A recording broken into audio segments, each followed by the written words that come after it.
12 यदि ए बराबर अवयव 3, 7, 2, 5 और बी बराबर अवयव 6, 8, 7, 9 है तो सत्यापित कीजिए कि ए गुणा बी का इन्वर्स बराबर बी का इन्वर्स गुणा ए का इन्वर्स है। तो यदि यहाँ पर ए बराबर ये और बी बराबर ये है तो हमें इसमें इसे सत्यापित करना है। तो यहाँ पर हम लिखेंगे दिया है ए बराबर अवयव 3, 7, 2, 5 फिर बी बराबर अवयव 6, 8, 7, 9। तो हम सत्यापित करेंगे कि यहाँ पर ये इसके बराबर है। तो उसके लिए सबसे पहले हम ए गुणा बी ज्ञात करेंगे, फिर हम ए गुणा बी का इन्वर्स ज्ञात करेंगे, उसके बाद हम ए का इन्वर्स और बी का इन्वर्स ज्ञात करेंगे, फिर हम इन दोनों का गुणा करेंगे।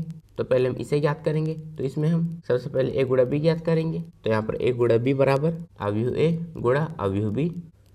तो यहाँ पर हम इन दोनों का गुणा करेंगे। तो यहाँ से ए गुणा बी बराबर अवयव, तो पहले हम इसका इसमें गुणा करेंगे। तो 3 का 6 में धन 7 का 7 में गुणा, तो यहाँ पर आ जाएगा 18 धन 49, फिर हम इसे जोड़ेंगे तो यहाँ पर आ जाएगा 67।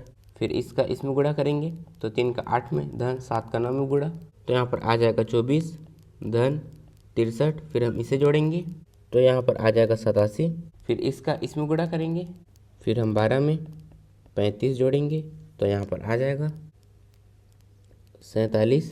फिर इसका इसमें गुणा करेंगे तो यहाँ पर आ जाएगा 16 धन 45, फिर हम इसे जोड़ेंगे तो यहाँ पर आ जाएगा 61। तो यहाँ पर हमने ए गुणा बी ज्ञात कर लिया। तो अब हम ए गुणा बी का इन्वर्स ज्ञात करेंगे। तो ए गुणा बी का इन्वर्स ज्ञात करने से पहले हम देखते हैं यहाँ पर इसका अस्तित्व है या फिर नहीं। तो इसे ज्ञात करने के लिए हम पहले ए गुणा बी का सारणी ज्ञात करेंगे। तो उसके लिए हम इसका इसमें ऋण इसका इसमें गुणा करेंगे। तो यहाँ पर आ जाएगा 4087 ऋण 4089, फिर हम इसमें इसे घटाएंगे तो यहाँ पर आ जाएगा ऋण 2। तो यहाँ पर सारणिक ए बी का मान 0 न आकर ऋण 2 आया है। इसका मतलब है कि यहाँ पर इस अवयव के व्युत्क्रम का अस्तित्व है। तो हम लिखेंगे यहाँ सारणिक ए बी 0 के बराबर नहीं है, अतः ए बी इन्वर्स का अस्तित्व है। तो यहाँ पर इसका अस्तित्व है तो हम इसे ज्ञात करेंगे। तो ए बी के इन्वर्स का सूत्र होता है 1 बटे सारणिक ए बी गुणा एडजॉइंट ए बी। तो यहाँ पर हमने इसे ज्ञात कर लिया तो हम इसे ज्ञात करेंगे। तो एडजॉइंट ए बी ज्ञात करने के लिए हम इस अवयव में उपस्थित प्रत्येक अवयव का सहखंड ज्ञात करेंगे। तो पहले हम a11 ज्ञात करेंगे जो होता है ऋण 1 की घात 1 धन 1 गुणा m11।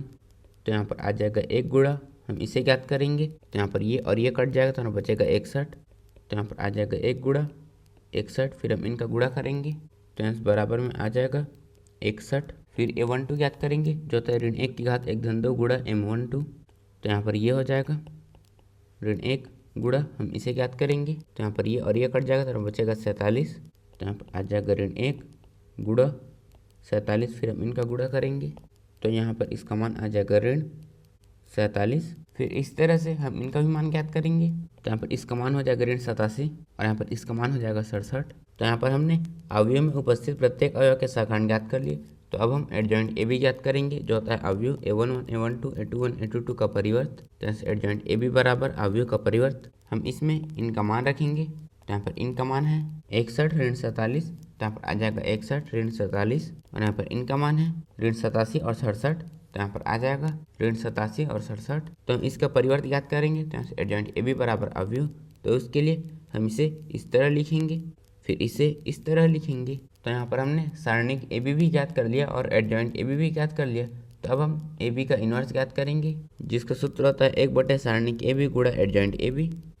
फिर यहाँ पर ए बी का इन्वर्स बराबर इसका मान है ऋण 2, तो यहाँ पर आ जाएगा 1 बटे ऋण 2 और हम इसे लिख सकते हैं ऋण 1 बटे 2।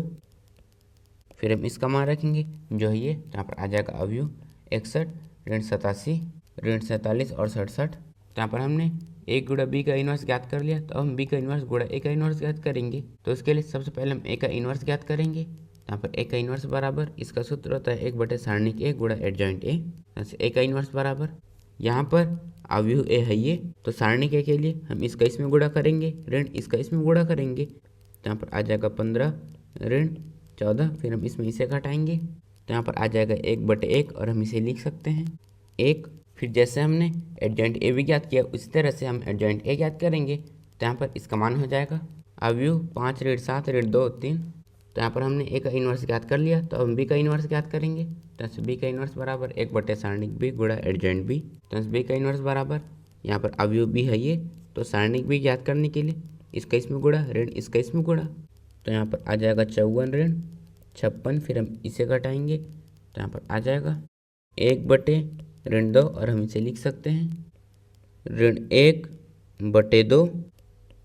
तो अब हम एडजॉइंट बी ज्ञात करेंगे तो यहाँ पर अवयव, तो यहाँ पर इसका मान आ जाएगा 9 ऋण 8, फिर इसका मान हो जाएगा ऋण 7 6।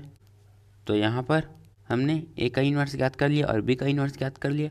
तो अब हम बी का इन्वर्स गुणा ए का इन्वर्स ज्ञात करेंगे तो यहाँ पर आ जाएगा बी का इन्वर्स गुणा ए का इन्वर्स बराबर, हम पहले इसका मान रखेंगे जो है ये, तो यहाँ पर आ जाएगा ऋण 1/2 गुणा अवयव 9 ऋण 8 ऋण 7 6, फिर हम इसका मान रखेंगे जो है ये, तो यहाँ पर हम 1 का इसमें गुणा करेंगे तो हमें वापस यही मिल जाएगा। तो यहाँ पर आ जाएगा अवयव 5 ऋण 7 ऋण 2 3, तो बी का इन्वर्स गुणा ए का इन्वर्स बराबर ऋण 1/2 गुणा अवयव, हम इन दोनों का गुणा करेंगे तो पहले इसका इसमें गुणा करेंगे तो पहले 9 का 5 में गुणा करेंगे तो यहाँ पर आ जाएगा 45, फिर ऋण 8 का ऋण 2 में गुणा तो यहाँ पर आ जाएगा 16, फिर हम इसे जोड़ेंगे तो यहाँ पर आ जाएगा 61, फिर इसका हम इसमें गुणा करेंगे तो यहाँ पर आ जाएगा ऋण 63 धन ऋण 24, फिर ऋण का धन में गुणा करेंगे तो यहाँ पर आ जाएगा ऋण 63 ऋण 24, फिर यहाँ पर ये हो जाएगा ऋण 87, फिर इसका इसमें गुणा करेंगे तो यहाँ पर आ जाएगा ऋण 35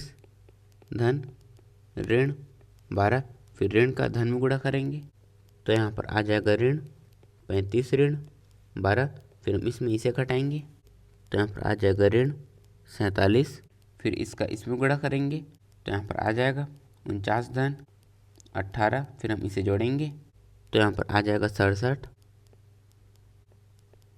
तो यहाँ पर इसका मान और इसका मान दोनों का मान बराबर आया है, यहाँ पर हम लिखेंगे यहाँ ए गुणा बी का इन्वर्स बराबर बी का इन्वर्स गुणा ए का इन्वर्स है। तो यहाँ पर हमने सत्यापित कर दिया कि यहाँ पर ये और ये दोनों बराबर हैं।